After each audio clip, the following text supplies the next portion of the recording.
வணக்கம். நான் SEBI registered advisor கிடையாது. இந்த வீடியோ வந்து ஒரு படிப்பினைக்கான வீடியோ மட்டும்தான். ஒரு எஜுகேஷனல் பர்பஸ் வீடியோ மட்டும்தான். ஸோ கடந்த வாரத்தில் என்ன நடந்திருக்கு அப்படின்றத வந்து நம்ம வீடியோவில் பார்க்க போகிறோம். இங்கே வந்து நம்ம பேசப்படுகின்ற பங்குகளை வந்து உங்களை வந்து பை பண்ணவோ செல் பண்ணவோ ஒன்றும் பரிந்துரை கிடையாது. அப்படி நீங்கள் வாங்கவோ விற்கவோ செய்கிறதா இருந்தால் யாராவது செபி ரிஜிஸ்டர்ட் அட்வைசர் கிட்ட ஆலோசனை கேட்டுட்டு இந்த பங்குகளை நீங்கள் வாங்கலாம். நான் செபி ரிஜிஸ்டர்ட் அட்வைசர் கிடையாது.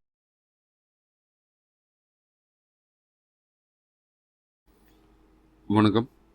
இந்த வீடியோவில் வந்து நம்ம என்ன பார்க்க போகிறோம் அப்படின்னா, கடந்த வாரத்தில் மார்க்கெட்டில் வந்து என்னெல்லாம் நடந்தது, அதேமாதிரி இந்த வரப்போகிற வாரத்தில் என்னெல்லாம் நடக்க போகுது, மார்க்கெட் வந்து நெக்ஸ்ட் வீக் கம்மிங் வீக்கில் வந்து மார்க்கெட் எப்படி இருக்கும், அதேமாதிரி வந்து கடந்த ஒரு வாரத்தில் என்னென்ன பங்குகள்லாம் ஏற்றம் கொடுத்த பங்குகள், அதே மாதிரி கடந்த ஒரு மாதத்தில் எந்தெந்த பங்குகள் ஏற்றம் கொடுத்த பங்குகள். என்கிட்ட வந்து சில வாட்ஸ்அப்பில் வந்து ஒரு நண்பர் கேட்டிருந்தார், சார் நான் வாங்கி வச்ச எந்த ஒரு ஸ்டாக்குமே ஏறலை, நான் வாங்காத ஸ்டாக்லாம் ஏறி இருக்குது சார் அப்படின்னு சொல்லியிருந்தாங்க. ஸோ அதை பற்றி நம்ம வந்து டீட்டெயிலாக பார்க்க போகிறோம் இந்த வீடியோவில். நம்ம நிஃப்டி பார்த்தோம் அப்படின்னா கடந்த வாரத்தில் வந்து 25,114 அப்படின்னு முடிஞ்சிருக்கு. 108 புள்ளிகள் அதிகரித்து முடிஞ்சிருக்கு. கடந்த 8 தினங்களாக கன்சிக்யூட்டிவாக வந்து நிஃப்டி ஏற்றம் கொடுத்து வந்து பார்த்துருக்கோம். இது வந்து பார்த்தோம் அப்படின்னா கடந்த ஒரு வருஷத்தில் இதுதான் வந்து முதல் முறையாக வந்து கடந்த 8 தினங்களாக வந்து நிஃப்டி வந்து ஏற்றம் கொடுத்துருக்கு. இதுக்கு முன்னாடி வந்து இந்த மாதிரி பெரிய ஏற்றம் இருந்திருக்கு. ஆனால் இந்த போன செப்டம்பரில் வந்து இந்த செப்டம்பர் வரைக்கும் பார்த்தோன்னா தொடர்ச்சியாக ஒரு 8 நாள் ஏற்றணும் அப்படின்றது இப்போ தான் வந்து நடந்திருக்கு நம்ம சந்தைக்கு. இது ஒரு பெரிய ஒரு இன்ப அதிர்ச்சி கொடுத்துருக்கு நம்ம நிஃப்டி. அதே மாதிரி நெக்ஸ்ட் நிஃப்டி பார்த்தோம் அப்படின்னா 68,194 முடிஞ்சிருக்கு. 219 புள்ளிகள் வந்து அதிகரிச்சிருக்கு. பேங்க் நிஃப்டி பார்த்தா 54,809 முடிஞ்சிருக்கு. 139 கூட அதிகரிச்சு முடிஞ்சிருக்கு. அன்னைக்கு கடைசியாக வந்து முடிஞ்ச வெள்ளிக்கிழமைக்கு மார்க்கெட் பார்த்தோம் அப்படின்னா ஹை வந்து 25,139 வரைக்கும் போயிருக்கு. 25,160 அடுத்த ஒரு ரெசிஸ்டன்ஸ் இருக்குது நமக்கு. இந்த 25,160 பிரேக் பண்ணி அடுத்து இந்த 25,160 மேலே ஒரு 2-3 நாள் கன்சிக்யூட்டிவாக அந்த க்ளோஸ் ஆச்சு அப்படின்னா அதுக்கு அடுத்து வந்து 25,600 வரைக்கும் போகக்கூடிய வாய்ப்புகள் உண்டு நம்ம மார்க்கெட்டில். அதே மாதிரி பார்த்தோம் அப்படின்னா நம்ம கடந்த 3ஆம் தேதியிலேருந்து 12 தேதி தொடர்ச்சியாக 2, 3, 5, 8 தினங்களாக பார்த்தோம் அப்படின்னா தொடர்ச்சியான ஒரு ஏற்றம் கொடுத்துருக்கு. 535 புள்ளிகள் வந்து அதிகரிச்சிருக்கு மார்க்கெட் நமக்கு வந்து கண்டினியூஸான ஒரு ரெசிஸ்டன்ஸ் பாயிண்ட்டாக கண்டினியூஸாக பிரேக் பண்ணிட்டு வந்துருக்கு. 24,700 ஒரு ரெசிஸ்டன்ஸ் இருந்து அது உடச்சிருக்கு. அதுக்கடுத்து 24,770 ஒரு ரெசிஸ்டன்ஸ் இருந்து அதையும் உடச்சிருக்கு. அதுக்கடுத்து 24,850 ரெசிஸ்டன்ஸை உடச்சிருக்கு. 24,980 ரெசிஸ்டன்ஸுக்கு அதையும் உடச்சிருக்கு. அப்புறம் 25,000 ரெசிஸ்டன்ஸ் உடச்சிருக்கு. 25,080 ஒன்று இருந்து 25,080 உடச்சி பிரேக் பண்ணி மேலே வந்திருக்கு. ஒரு ரெசிஸ்டன்ஸை தாண்டி கரெக்டாக வந்து அந்த புள்ளிகள் வந்து மேலே வந்து முடிஞ்சிருக்கு. நமக்கு வந்து நெக்ஸ்ட் அடுத்த லெவலுக்கு மார்க்கெட் நகரக்கூடிய வாய்ப்புகள் வந்து மார்க்கெட் கொஞ்சம் ரெடியாகிற மாதிரி தெரியுது நமக்கு. ஸோ அடுத்த செஷன் வந்து நம்ம மார்க்கெட் வந்து பார்த்தோம் அப்படின்னா நமக்கு வர வாரத்தில் நம்ம எடுத்துக்கணும் அப்படின்னு சொல்லி வச்சுக்கோங்களேன். 25,114 அப்படின்றது நம்ம மண்டே அன்னைக்கு பிரேக் பண்ணிச்சு அப்படின்னா 25,160 மேலே முடிஞ்சு க்ளோசிங் வச்சது அப்படின்னா அதுலேருந்து ஒரு 2-3 நாள் தொடர்ச்சியாக அந்த க்ளோசிங் வந்து இருக்கணும். 25,160 மேலே இருந்தது அப்படின்னா அதுக்கு அடுத்து வந்து 25,650 வரைக்கும் போகும். அதுலேருந்து கொஞ்சம் அங்கேருந்து திரும்ப ரீடெஸ்ட் பண்ணுறதுக்கான வாய்ப்புகள் உண்டு. இந்த 25,160 அதுக்கடுத்து திரும்ப தொடர்ச்சியான ஏற்றம் இருக்கும் அப்படின்னு நம்ம பார்க்கலாம் மார்க்கெட்டை. அதே மாதிரி அடுத்த வாரத்தில் வந்து அமெரிக்காவில் பெருசாக எதிர்பார்க்கப்பட்ட ஃபெட் ரேட் கட் இருக்குமா அப்படின்றது வந்து எதிர்பார்ப்பு பெருசாக இருக்குது. நம்மளுடைய டைம் படி புதன்கிழமை மணிக்கு நைட்டை வந்து 11-11:30 மணிக்கு அவங்க ஃபெட் ரேட் கட் வரக்கூடிய வாய்ப்புகள் உண்டு. அது வந்து வியாழக்கிழமை மணிக்கு நம்ம மார்க்கெட்டில் வந்து எதிரொலிக்கலாம். ஸோ அந்த ஃபெட் ரேட் கட் வந்து புதன்கிழமை அவங்க மார்க்கெட்டில் வந்து 11:30 மணிக்கு நம்ம வந்து மார்க்கெட் க்ளோஸ் ஆகிருக்கும். வியாழக்கிழமை மணிக்கு மார்க்கெட் ஓப்பன் ஆகும்போது அந்த ஃபெட் ரேட் கட் கண்டிப்பாக இருக்குன்னு தோணுது. கிட்டத்தட்ட ஒரு 0.25 0.50 வரைக்கும் ரேட் கட் இருக்குன்னு சொல்கிறாங்க. எதிர்பார்ப்போம். ஏன்னா அவர் கிட்டத்தட்ட ஆல்ரெடி ட்ரம்ப் வந்து ரொம்ப ஒரு ஜெரன் பவுல் வந்து வலியுறுத்தி இருக்காரு, நீங்கள் ரேட் கட்டே பண்ண மாட்டேன் அப்படின்னு சொல்லி. ஸோ அதனால் இந்த தடவை வந்து ரேட் கட் கண்டிப்பாக நடக்கிறோட வாய்ப்புகள் உண்டு. அதை தொடர்ந்து நம்மளுடைய சந்தைகளையும் வந்து ஒரு 0.25 வந்து நம்ம ரேட் கட் இருக்குது. அது இல்லாமல் ஜிஎஸ்டி ரிஃபார்ம்ஸ் வந்து செப்டம்பர் மாதம் 22ஆம் தேதி வந்து அமல்படுத்துகிறாங்க. அது இல்லாமல் எஃப்எம்சிஜி கம்பெனிகள்லாம் வந்து ரேட் கட்டை வந்து குறைக்க ஆரம்பிச்சிட்டாங்க. ஆல்ரெடி ஆட்டோ செக்டர் வந்து குறைக்க ஆரம்பிச்சிருங்க. இப்போ வந்து மக்களால் ரொம்ப கன்சம்ஷன் இருக்கிற ஒரு துறை வந்து எஃப்எம்சிஜி. அந்த எஃப்எம்சிஜி துறையிலையும் வந்து HUL, Procter and Gamble, Nestle இந்த கம்பெனிகள்லாம் வந்து விலை குறைப்பு வந்து ஆரம்பிச்சிட்டாங்க.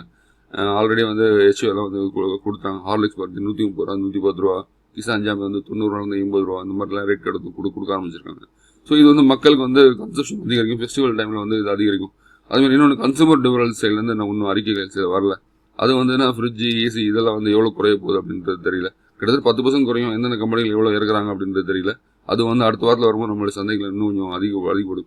கிட்டத்தட்ட நம்ம அடுத்த வாரத்தில் நம்மளுடைய சந்தை நம்ம எதிர்பார்க்கறது 25,000 400 வந்து 25 350 வரைக்கும் போகக்கூடிய வாய்ப்புகள் உண்டு எதிர்பார்க்குறேன். பார்ப்போம். அப்படி இல்லை அப்படின்னா 25 600 வரைக்கும் கூட ட்ரைவ் ஆகிறதுக்கு வாய்ப்புகள் உண்டு. நம்மளுடைய மார்க்கெட் பார்க்கலாம், மார்க்கெட் எப்படி இருக்குது அப்படின்றது. அதே மாதிரி பார்த்தோம் அப்படின்னா ஃப்ரைடே அன்னைக்கு மார்க்கெட்டில் வந்து அட்வான்ஸ் வந்து பார்த்தோம் 1550 பங்குகள் அட்வான்ஸ் இருந்தது. டிக்ளைன் வந்து 1482 பங்குகள் டிக்ளைன் இருந்தது. 52 வாரம் ஹை பார்த்தோம் அப்படின்னா 79 பங்குகள் 52 வாரம் ஹை இருந்தது. 52 லோ பார்த்தோம் 33 பங்குகள் இருந்தது. அப்பர் சர்க்கியூட் 104, லோவர் சர்க்கியூட் 56 பங்குகள் இருந்தது. எஃப்ஐஎஸ் ஆக்டிவிட்டி பார்த்தோம் அப்படின்னா கடந்த செஷனில் 12ஆம் தேதியும் 9ஆம் தேதி மட்டும் தான் மார்க்கெட்டில் வந்து அவங்களோட பையிங் சைடில் இருந்திருக்காங்க. அதே மாதிரி பார்த்தா 1ஆம் தேதியிலேருந்து கண்டினியூஸாக வந்து அவங்களோட செல்லிங் சைடில் இருந்திருக்காங்க. இப்போ வந்து தொடர்ச்சியாக வந்து போன வாரத்தில் 2 நாள் வந்து பையிங் சைடு இருந்திருக்காங்க. கிட்டத்தட்ட ஒரு 2150 கோடி பையிங் சைடில் இருந்திருக்காங்க. ஆனால் நம்ம டிஐஸ் வந்து கண்டினியூஸாக பையிங்கில் தான் இருக்காங்கன்றது நமக்கு தெரியுது, ஆல்ரெடி நமக்கு தெரியும். வீக்லி ரேஞ்சில் நம்ம பார்த்தோம் அப்படின்னா எஃப்ஐஎஸோட இது பார்த்தோம் அப்படின்னா 3578 கோடி ரூபாய்க்கு வந்து அவங்க செல்லிங்கில் இருந்திருக்கிறாங்க. அதே மாதிரி மந்த்லி பேசிஸில் பார்த்தோம் அப்படின்னா கிட்டத்தட்ட 1ஆம் தேதியிலேருந்து இது வரைக்கும் 12ஆம் தேதி வரைக்கும் க்ளோசிங் வச்சு பார்த்தோன்னா 9250 கோடி ரூபாய் அவங்க செல்லிங் சைடில் இருந்திருக்காங்க. பையிங் வந்து 2150 கோடி கிட்டத்தட்ட பையிங்கில் இருந்திருக்காங்க. ஸோ இது வந்து அவங்க பையிங் சைடில் வந்தாங்க அப்படின்னா நம்ம மார்க்கெட் வந்து ஏற ஆரம்பிச்சிடும். ஏன்னா வந்து பையிங் சைடு வருவாங்க அப்படின்னு தோணுது. ஏன்னா பார்த்தீங்க அப்படின்னா தெரியும், மார்ச் மாதத்தில் ஒரு பையிங் சைடு 1717 கோடி இருந்திருக்காங்க ஏப்ரல், மே, ஜூனில். ஸோ இந்த 4 மாதம் மார்க்கெட் ஏற்றம் இருந்தது. ஜூலை அண்ட் ஆகஸ்ட்டில் வந்து திரும்ப ஒரு 47,000 கோடி கிட்ட அவங்க செல்லிங்கில் இருந்திருக்காங்க. ஸோ அதனால் கடந்த 2 மாதம் மார்க்கெட் வந்து டவுனில் தான் இருந்திருக்கு. ஆனால் இருந்தாலும் நல்ல பங்குகள் வாங்கி வச்சிருக்கவங்களுக்கு நல்ல ஏற்றம் இருந்திருக்கும், கண்டிப்பாக இருந்திருக்கும். ஆனாலும் அந்த பங்குகள் வந்து நீ பெரிய அளவில் ஏற்றம் கொடுக்குறோன்ற எல்லாருக்கும் வந்து ஒரு மனசில் பாதிப்பு இருந்தது. அது ஏற்றம் கொடுக்கக்கூடிய வாய்ப்புகள் உண்டு. பார்க்கலாம் எப்படி இருக்குது அப்படின்றது. அதே மாதிரி இந்த வாரத்துலேருந்து அவங்க எஃப்ஐஎஸ் வந்து பைக் சைடு வந்தாங்க அப்படின்னா மார்க்கெட் தொடர்ச்சியாக ஏற்றம் கொடுக்கக்கூடிய வாய்ப்புகள் உண்டு. அதே மாதிரி பார்த்தோம் அப்படின்னா கடந்த ஃப்ரைடே அன்னைக்கு மார்க்கெட்டில் வந்து முடிஞ்ச பங்குகள் வந்து ஜேபி மாட்டோ பார்த்தோம் அப்படின்னா கிட்டத்தட்ட ஒரு 13% ஏற்றம் கொடுத்தது. இந்துஸ்தான் காப்பர் கிட்டத்தட்ட 12% ஏற்றம் கொடுத்தது. இந்துஸ்தான் காப்பர் கிட்டத்தட்ட ஒரு கடந்த ஒரு வாரமாக நல்ல புல்லிஷ் மூவ்மெண்ட்டில் இருக்குது. அதே மாதிரி குஜராத் மினரல் டெவலப்மெண்ட் கார்பரேஷன் 10% ஏற்றம் இருந்தது. கார்டன் ரீச் ஷிப்பிங் கார்பரேஷன் ஒரு 9% ஏற்றம் இருந்தது. ஸோ வெள்ளிக்கிழமை மார்க்கெட் பார்த்தோம் அப்படின்னா டிஃபென்ஸ் செக்டரோட பங்குகள்லாம் வந்து பெரிய ஏற்றம் கிட்டத்தட்ட அந்த செக்டரில் 4% ஏற்றம் இருந்தது. அதே மாதிரி திங்கக்கிழமை பார்த்தோம் ஆட்டோ செக்டர், செவ்வாய்க்கிழமை பார்க்கும்போது ஐடி செக்டர், புதன்கிழமை ஐடி செக்டர் இருந்தது. ஒரு சில குறிப்பிட்ட செக்டர்லாம் ஒரு நாள் வந்து ஏற்றம் கொடுத்துருக்கு. மெட்டல் செக்டர் ஒரு நாள் ஏற்றம் கொடுத்தது. அதுக்கடுத்து வந்து 2 நாள் வந்து எல்லா செக்டரும் ஒரு நாள் ஏற்றம் கொடுத்த மாதிரி இருந்தது. ஸோ அதனால் வந்து வெள்ளிக்கிழமை டிஃபென்ஸ் செக்டர் ஏற்றம் கொடுத்தது. இன்னும் வந்து அடுத்த வாரத்தில் என்னென்ன செக்டர்லாம் ஏற்றம் கொடுக்க போகுதுன்னு தெரியல. அதை வெயிட் பண்ணி பார்ப்போம் அதை பற்றி. அதே மாதிரி பார்த்தோம் அப்படின்னா கடந்த ஒரு வாரத்தில் வந்து மார்க்கெட் ஏற்றம் கொடுத்த பங்குகள் அப்படின்னா எம்டார் டெக்னாலஜி 19% ஏற்றம் கொடுத்துருக்கு. திலீப் பில்கான் ஒரு 17% ஏற்றம் கொடுத்துருக்கு. கார்வர் ஹைடெக் ஃபிலிம் ஒரு 17% ஏற்றம் கொடுத்துருக்கு. ஜேபி மாட்டோ பார்த்தா 13% ஒரு நாள் ஏற்றம் கொடுத்துருக்கு. அதே மாதிரி ஒரு வாரத்தில் பார்க்க போனால் 16% ஏற்றம் கொடுத்துருக்கு. என்எல்சி இந்தியா கிட்டத்தட்ட 15% ஏற்றம் கொடுத்துருக்கு. இந்துஸ்தான் காப்பர் அதே மாதிரி ஒரு நாளில் 12%, ஒரு வாரம் காலத்தில் 15% ஏற்றம் கொடுத்துருக்கு. சுலா வினியாஸ் அதே மாதிரி 13% ஏற்றம் கொடுத்துருக்கு. அரவிந்த் லிமிடெட் 12% ஏற்றம் கொடுத்துருக்கு. இன்டெலெக்ட் டிசைன் 12% ஏற்றம் கொடுத்துருக்கு. குஜராத் மினரல் டெவலப்மெண்ட் கார்பரேஷன் பார்த்தோம் அப்படின்னா இங்கே வந்து 10% ஏற்றம் கொடுத்துருக்கு. ஒரு வார காலத்தில் பார்த்தோம் 11% ஏற்றம் கொடுத்துருக்கு. ஷோபா அதே மாதிரி 11% ஏற்றம் கொடுத்து, பைசாலோ டிஜிட்டல் 10% ஏற்றம் கொடுத்து, பேர் குளோபல் இண்டஸ்ட்ரியில் வந்து 10% ஏற்றம் கொடுத்துருக்கு. மதசன் சுமி அதே மாதிரி கண்டினியூஸாக வந்து ஏற்றம் இருந்த பங்காக இருக்குது. இது ஒரு 10% ஏற்றம் கொடுத்துருக்கு. அதே மாதிரி வெள்ளிக்கிழமை மார்க்கெட்டில் வந்து பார்த்தோம் PML 9%, Apollo Micro Systems 8%, Astra Micro 7%. Apollo Micro System யாரெல்லாம் கவனிச்சிங்கன்னு தெரியல. கிட்டத்தட்ட கடந்த ஒரு கன்சர்வேட்டிவாக பார்த்தோம் அப்படின்னா கிட்டத்தட்ட ஒரு கடந்த மாதம் மட்டும் கிட்டத்தட்ட 40-50% ஏற்றம் கொடுத்த பங்காக இருக்குது இந்த அப்போலோ மைக்ரோ சிஸ்டம். அதேமாதிரி குஜராத் விவோ போர்ட் 6% ஏற்றம் கொடுத்த பங்காக இருக்குது. சக்தி பம்ப் ஒரு 6% ஏற்றம் கொடுத்த பங்காக இருக்குது.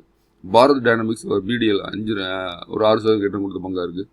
கொச்சின் ஷிப்போட 5% ஏற்றம் கொடுத்தாங்க. டேட்டா பேட்டர்ன்ஸ் ஒரு 5% ஏற்றம் கொடுத்த பங்காக இருக்குது. திலீப் பில்கான் 5% ஏற்றம் கொடுத்த பங்கு. இதெல்லாம் வந்து ஒரு நாள் வெள்ளிக்கிழமை ஏற்றம் கொடுத்த பங்குகள். இதெல்லாம் நோமா வெல்த் மேனேஜ்மெண்ட் ஒரு 4% ஏற்றம் கொடுத்த பங்காக, சுப்ரீம் இண்டஸ்ட்ரீஸ் 4% ஏற்றம் கொடுத்த பங்காக இருக்குது. அவன்டெல் ஒரு 3% ஏற்றம் கொடுத்த பங்காக, அதானி பவர் 3% ஏற்றம் கொடுத்த பங்கு, இந்துஸ்தான் 3% ஏற்றம் கொடுத்த பங்காக இருக்குது. HFC ஒரு 3% ஏற்றம் கொடுத்த பங்காக இருக்குது. பாரத் எலக்ட்ரானிக்ஸ், இந்துஸ்தான் ஏரோநாட்டிக்ஸ், முத்ரா, ட்ரிவேணி தமிழ் இதெல்லாம் பார்த்தா 3% ஏற்றம் கொடுத்த பங்காக இருக்குது. TVS Holdings, Dhani Service, Allied Blenders, Solar Industries, RailTel Corporation, Mishra Nigam, Gland Pharma, Lupin, Jindal Saw, Electra Green Tech இதெல்லாம் பார்த்தோம் அப்படின்னா கிட்டத்தட்ட 2-4% ஏற்றம் கொடுத்த பங்காக இருக்குது. அதே மாதிரி இந்த பக்கம் வந்து நம்ம கடந்த ஒரு வாரத்தில் பார்த்தோம் அப்படின்னா டிவிஎஸ் ஹோல்டிங்ஸ் அதே மாதிரி சம்வர்தனா மதர் 10% ஏற்றம் கொடுத்த பங்காக இருக்குது. அப்போஸ் இண்டஸ்ட்ரீஸ் ஒரு 10% ஏற்றம் கொடுத்த பங்காக இருக்குது. டிவிஎஸ் ஹோல்டிங்ஸ் ஒரு 10% ஏற்றம் கொடுத்த பங்காக இருக்குது. ஒரு வார காலத்தில் குஜராத் ஃப்ளோரோ கெமிக்கல் வந்து 10% ஏற்றம் கொடுத்த பங்காக இருக்குது. டிட்டகார் ரயில் சிஸ்டம் 10% ஏற்றம் கொடுத்த பங்காக இருக்குது. நியூலாண்ட் லேபரேட்டரிஸ் அதே 10% ஏற்றம் கொடுத்த பங்காக இருக்குது. டேட்டா பேட்டர்ன்ஸ் அது 9% ஏற்றம் கொடுத்த பங்காக இருக்குது. Mazagon, Adani Green Solution, Rajesh Export, Ujjivan Small Finance, Morepen Labs, Maharashtra Scooters, Allied Blenders, NMDC Steel, Sanghvi Movers, RailTel Corporation, Bharat Dynamics, Waaree Renewables, அரக்கல் Financial Services, PML, Cement India Projects இதெல்லாம் பங்குலாம் பார்த்தோம் 8லேருந்து 10% ஏற்றம் கொடுத்த பங்குகளாக இருக்குது. அதே மாதிரி SBI Cards, Tube Investments, Vaibhav Global, Sterlite Technology, Olectra Green Tech, Hindustan Aeronautics, Astra Microwave, Bharat Heavy Electricals, Apple, Elecon Engineering, Bharat Electronics, Garden Shipping, Industrials இதெல்லாம் பார்த்தா 7லேருந்து 9% ஏற்றம் கொடுத்த பங்காக இருக்குது. Bharat Forge, Sriram, Bharat Forge, Bajaj Finance பார்த்தா அப்படியே நல்ல ஒரு ஏற்றம் கூட போன கடந்த வாரத்தில். அதே மாதிரி ஒரு 6% ஏற்றம் கொடுத்த பங்காக இருக்குது. பாரத் ஃபோர்ஜ் 7% ஏற்றம் கொடுத்த பங்காக இருக்குது. Gland Pharma, CG Power, Sonata Software, Jain Irrigation, Adani Power, Action Construction, Cigniti Technologies, Texmaco Rail Engine, Welspun Living, Coforge, விஸ்வத் நிகம், Cochin Shipyard, Tanla Platform, Adani Green Energy, Infosys, Apollo Micro System, Cohance Life Science, Cholamandalam Finance, Vardhman Textiles இதெல்லாம் பார்த்தா கிட்டத்தட்ட 5லேருந்து ஒரு 7% ஏற்றம் கொடுத்த பங்குகளாக இருக்குது.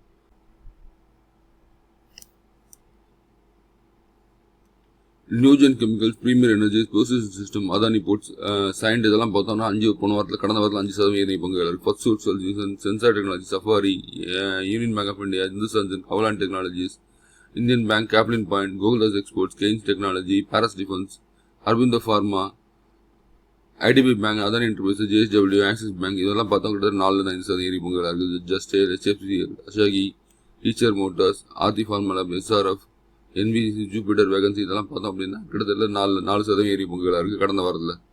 அதே மாதிரி கடந்த வாரத்தில் வந்து இன்னொரு செக்டர் பங்குகள்லாம் பார்த்தோம் அப்படின்னா இன்னும் நல்லா ஏற்றம் கொடுத்த பங்குகளாக இருக்குது. அதில் சேலம் ஸ்டீல் பார்த்தோம் கிட்டத்தட்ட கடந்த வாரத்தில் 42% ஏற்றம் கொடுத்துருக்கு. சிகாச்சி இண்டஸ்ட்ரீஸ் அப்படின்னு ஒரு பங்கு 36% ஏற்றம் கொடுத்துருக்கு. லாசா சூப்பர் ஜென்ரிக்ஸ் அப்படின்னு ஒரு நிறுவனம் 35% ஏற்றம் கொடுத்துருக்கு. Knowledge marine electronics 28%, Bharat global developers 27% ஏற்றம் கொடுத்துருக்கு. ஏஎன்ஜி லைஃப்ஸ், சைபர் media, face 3, RIR power electronics இதெல்லாம் பார்த்தா கிட்ட 25% ஏற்றம் கொடுத்த பங்காக இருக்குது. அதில் முக்கியமான இப்போ ப்ரிசிஷன் கேம்ப் சாஃப்ட் பார்த்தோம் அப்படின்னா கிட்ட 25% ஏற்றம் கொடுத்த பங்காக இருக்குது. அட்லாண்டா ஒரு 24% ஏற்றம் கொடுத்த பங்காக இருக்குது. பாட்ரானிக்ஸ் 23% ஏற்றம் கொடுத்துருக்கு. மோகித் இண்டஸ்ட்ரீஸ் 23% ஏற்றம் கொடுத்து, ஏஎஸ்எம் டெக்னாலஜிஸ் 23% ஏற்றம் கொடுத்த பங்காக இருக்குது. SMS ஃபார்மா ஒரு 22% ஏற்றம் கொடுத்த பங்காக இருக்குது. எலக்ட்ரோ அது 20% ஏற்றம் கொடுத்த பங்காக இருக்குது. கோஸ்டல் கார்பரேஷன், டர்லின் டயர்ஸ், இண்டோகவுன் Industries, Lambodhara Textile, Prime Focus, IUL Chemicals, Mahalakshmi Fabric, Piccadily Agro, MSP Steel Power, அது பிகாடிலி பார்த்தா 18% ஏற்றம் கொடுத்துருக்கு. எம்எஸ்பி ஸ்டீல் 18% ஏற்றம் கொடுத்துருக்கு. ஸ்வெலக்ட் எனர்ஜி கிட்டத்தட்ட 18% ஏற்றம் கொடுத்துருக்கு. அதுமாதிரி ராம்கோ இண்டஸ்ட்ரீஸ், பஃப்னோ Pharmaceuticals, Salasar Engineering, Chemcon Speciality, Agarwal Industries, VLE Government, Steel Exchange India, Wonder Electricals இதெல்லாம் பார்த்து 13% ஏற்றம் கொடுத்துருக்கு. QPIT அதே மாதிரி 13% ஏற்றம் கொடுத்துருக்கு பங்காக இருக்குது. பஞ்சாப் கெமிக்கல்ஸ் அதே 13% ஏற்றம் கொடுத்த பங்காக இருக்குது. GG இன்ஜினியரிங் அதே மாதிரி பார்த்தோம் அப்படின்னா 13% ஏற்றம் கொடுத்துருக்கு. வாரி எனர்ஜி கன்சிக்யூட்டிவ் ஒரு கடந்த 3-4 ஏற்றம் கொடுத்த பங்காக இருக்குது. 13% ஏற்றம் கொடுத்த பங்காக இருக்குது.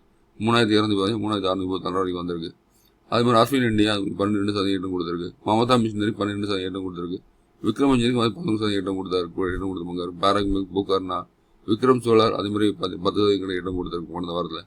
சிக்மா சால், PSP ப்ராஜெக்ட், பசுபதி அக்ரன், ஃபெட் பேங்க் ஃபினான்ஷியல், நெக்கோடா குரூப், ருஷி டெக்கார், அபெக்ஸ் ஃப்ரோசன், ஜெம் ஏரோநாட்டிக்ஸ் இந்த பங்குகள்லாம் பார்த்தோம் அப்படின்னா கடந்த வாரத்தில் 9% ஏற்றம் கொடுத்த பங்காக இருக்குது. இப்போ கோகுல் ஆக்ரோ அந்த மாதிரி 8% ஏற்றம் கொடுத்த பங்காக இருக்குது. ஆல்காலி மெட்டல்ஸ் அது மாதிரி 8% ஏற்றம் கொடுத்த பங்காக இருக்குது. ஆஷாபுரம் மின் அதே மாதிரி குஜராத் மினரல் டெவலப்மெண்ட் கார்பரேஷனை சேர்ந்தால் இந்த நிறுவனமும் 8% ஏற்றம் கொடுத்துருக்கு. ஆர்த்தி டெக்ஸ் அதே மாதிரி 8% ஏற்றம் கொடுத்துருக்கு. இக்கியோ டெக்னாலஜி அதே மாதிரி 8% ஏற்றம் கொடுத்துருக்கு. இந்த நிறுவனங்கள்லாம் வந்து கடந்த வாரத்தில் ஏற்றம் கொடுத்த நிறுவனங்களாக இருக்குது. அதே மாதிரி நம்ம மார்க்கெட்டில் பார்த்தோம் அப்படின்னா நம்ம மார்க்கெட்டில் பங்குகளை வந்து ஒரு நாள் வாங்கி வைக்கிறதுக்கும் ஒரு வார காலங்களில் ஒரு மாத காலத்தை வாங்கி வைக்கிறதுக்கும் நிறைய வித்தியாசங்கள் இருக்குது. அதே மாதிரி நம்ம வாங்கி வச்சுட்டு கடந்த ஒரு லெங்க்தியாக வந்து நல்ல ஏற்றம் கொடுத்த பங்காக இருக்குது. நம்ம 10% 5% லாபத்தை பார்த்து வெளியே வரோம் அப்படின்னா அந்த செக்டரில் ட்ரெண்ட் இருந்தது அப்படின்னா மார்க்கெட்டில் கண்டினியூஸாக ஒரு ஏற்றம் கண்டிப்பாக இருக்கும் நமக்கு. ஸோ அதில் வந்து பார்த்தோம் அப்படின்னா கடந்த ஒரு மாதத்தில் ஏற்றம் கொடுத்த பங்குகள் அப்படின்னு சொல்லி நம்ம பார்த்தோம் அப்படின்னா பாரத் குளோபல் டெவலப்பர்ஸ் அப்படின்னு நிறுவனம் 151% ஏற்றம் கொடுத்துருக்கு. இந்த இது பார்க்கறதுக்கு முன்னாடி நாங்கள் வந்து இந்த நிறுவனங்கள்லாம் வந்து 150% ஏற்றம் கொடுத்துருக்கு அப்படின்னா அதில் வந்து ஒன்று ப்ரொமோட்டர் வந்து இருக்கலாம், அந்த ப்ரொமோட்டர் இல்லாமல் இருக்கலாம். நீங்கள் வந்து சில பங்குகளை வந்து இந்த ப்ரொமோட்டர்ஸை வாங்கி இந்த மார்க்கெட்டில் வந்து புஷ்பேக் கொடுத்து ஏற்றம் கொடுத்துருக்கலாம். நம்ம வந்து இந்த இது ஏன் காமிக்கிறோட லிஸ்ட்டை நான் உங்களுக்கு சொல்கிறேன் அப்படின்னா, அடுத்த அடுத்த வாரத்தில் இந்த பங்குகள்லாம் உங்களுக்கு ஏதாவது வாய்ப்பு இருக்கா அப்படின்னு பார்க்குறதுக்கு முன்னாடி இந்த கம்பெனியோட பேலன்ஸ் ஷீட்டை வந்து அனலைஸ் பண்ணுங்கள். ப்ரொமோட்டரோட ஹோல்டிங்ஸ் எப்படி இருக்குது, அதே மாதிரி அந்த நிறுவனம் வந்து பேலன்ஸ் ஷீட்டில் வந்து கண்டினியூஸாக வந்து நமக்கு வந்து அதாவது ப்ராஃபிட் கொடுத்துருக்காங்களா, மார்க்கெட்டில் ஒரு வளர்ச்சி இருக்கா அப்படின்னு சொல்லிட்டு நம்ம வந்து கண்டிப்பாக பார்த்தியானோம். இது எக்ஸாம்பிள் வந்து இங்கே பாரத் குளோபல் டெவலப்பர்ஸ்னு ஒரு நிறுவனம் நான் எடுத்திருக்கேன். நான் அந்த பங்கு நிறுவனம் பார்த்தீங்கன்னா 83 209 வந்து ஏறி இருக்குது. அது சின்ன எக்ஸாம்பிள் பார்த்தோம் அப்படின்னா அந்த நிறுவனத்தை பற்றி நம்ம பார்த்தலாம். ஏன் ஏதாவது ஏற்றம் கொண்டு இருக்கு அப்படின்னு நமக்கு ஏதாவது அந்த நிறுவனத்தில் வந்து வளர்ச்சி இருக்கணும் இல்லையா? இல்லைன்னா மார்க்கெட் வந்து எப்படி அதை ஏற்றிருக்கான்னு நமக்கு தெரியணும். ஸோ அதை அந்த நிறுவனத்தை பற்றி நம்ம பார்த்தலாம்.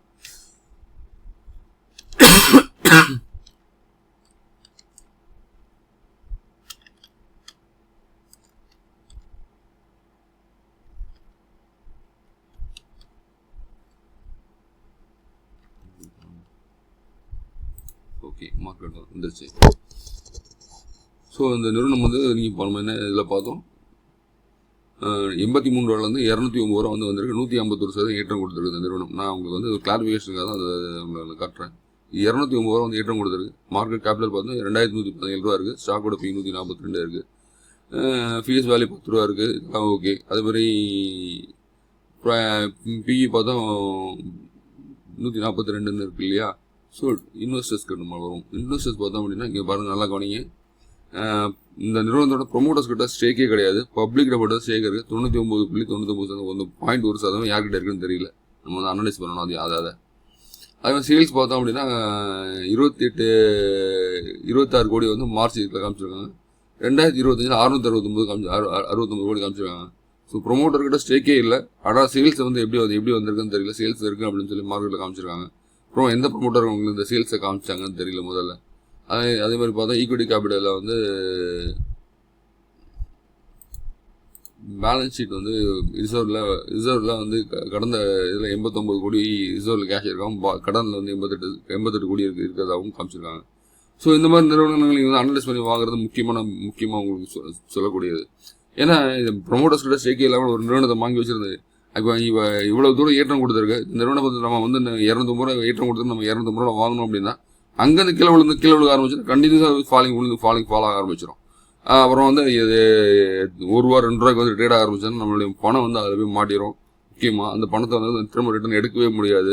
அது மாதிரி என்னோட நண்பர் ஒருத்தர் வந்து வாட்ஸ்அப்பில் கேள்விக்கிட்டு இருந்தார். சொன்னா இல்லையா, அவர் வந்து டாடா மோட்டர்ஸ் வந்து ஒரு 1050 ரூபாய் கிட்ட வந்து நல்ல ஹையில் வந்து வாங்கிட்டார். கிட்டத்தட்ட நிறையலாம் வாங்கல, ஒரு 35 ஷேர் தான் வாங்கியிருக்காரு.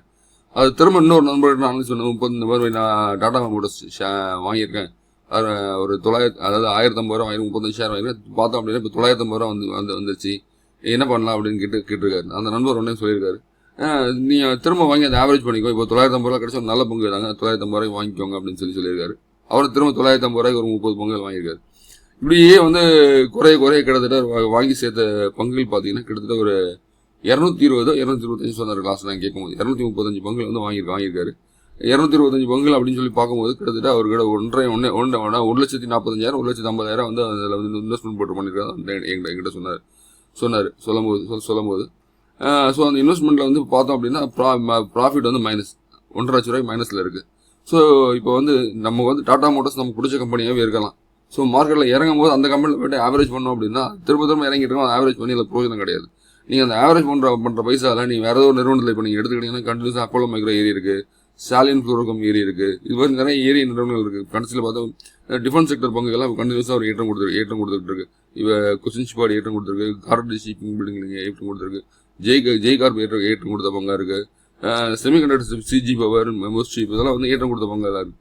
அது மாதிரி கண்டினியூஸாக ஏற்றம் கொடுத்த பங்குகளை முதலீடு பண்ணியிருந்தோம் அப்படின்னா ஆட்டோ செக்டர் பங்கு மஹேந்திரா அண்ட் மஹேந்திரா, பஜாஜ் ஃபைனான்ஸ் இந்த மாதிரி பங்குலாம் முதலீடு பண்ணியிருந்தார் அப்படின்னா அந்த முதலீடு வந்து இப்போ அது அந்த 35,000 அதில் இருக்கிறது 35,000 அப்படியே இருக்கும். ஸோ மீதி இப்போ இந்த ஏற்றம் கொடுக்கக்கூடிய நிறுவனங்களை கொடுத்தது இப்போ அவர் என்ன ப்ராஃபிட்டில் இருப்பார். இன்னும் டாடா மோட்டர்ஸ் எப்போ ஏதோ ஏறட்டும்னு சொல்லி விட்டுறலாம். அதில் நல்ல கம்பெனி தான். அப்படி அது இருக்குது. அந்த டாடா மோட்டர்ஸில் வந்து நம்ம உடனே விற்க போகிறது இல்லை அப்படின்னு சொல்லி வாங்கியிருந்தார் அப்படின்னா அதில் ஆல்ரெடி வந்து அந்த நிறுவனத்தை 2ஆக பிரிக்க போகிறாங்க. இப்போ வந்து அந்த செக்டரை வந்து அதாவது கமர்ஷியல் டிவிஷன் தனியாக பிரிக்க போகிறாங்க, டொமஸ்டிக் வெஹிக்கிள்ஸ் தனியாக பிரிக்க போகிறாங்க. அப்போ இப்படி பிரிக்கும்போது அது 2 பங்குகள் வரும், விலை குறையும், திரும்ப ஏற்றம் கொடுக்கும். ஸோ அந்த மாதிரி நம்ம வந்து அந்த நிறுவனத்தை வந்து நம்ம அந்த பங்கை வந்து விட்டுட்டு அடுத்த பங்கில் நம்ம கான்சன்ட்ரேட் பண்ணலாம். ஐயோ நம்ம வாங்கிட்டுமே அதிலேயே போய் திரும்ப முதலீடு பண்ணிட்டு திரும்ப அதில் போய் நமக்கு இது பண்ணிட்டு இருந்தோம் அப்படின்னா நம்மளுடைய முதலீடும் சரி அந்த இதுவும் சரி அதங்க வந்து நம்ம பண்ணுறாங்க தவறு பண்ணுறோன்னு அர்த்தம் அதில். அதே மாதிரி ஒரு பங்கு இறங்குது அப்படின்ற ஆவரேஜ் பண்ணலாமா வேண்டாமான்ற முடிவு முக்கியமான முடிவு அது.